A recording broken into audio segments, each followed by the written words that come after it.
magpatawag ka sa akin. Hihigitan ko kinikita mo sa Maynila. Para matapos na ang lahat ng ito. Magkasama-sama tayo. Didiretsuhin din kita, Congressman.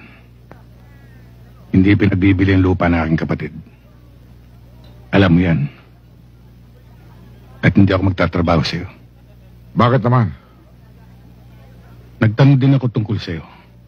At nalaman kong hindi magandang pamamalakad mo rito. Matalas ang dila mo, Villamar. Mag-isip-isip ka. Baka ikaw ang masugatan ng talim niyan. Kapag ang katotohanan ng umiral, Congressman, malalim ang iwan ng talim. Walang iniwan sa katotohanan hindi atake sa puso ang kinamatay ng aking kapatid. Hindi ba, Epe?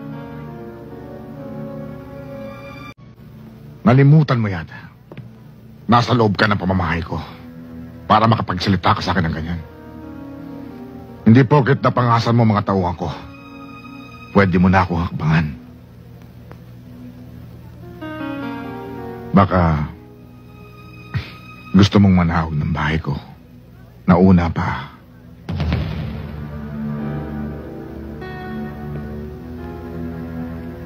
Sabihin mo na ang gusto mong sabihin, Congressman.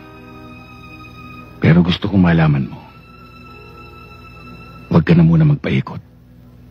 Hindi pa tapos ang laban. Vicente, wala nang dahilan para magtagal pa tayo rito.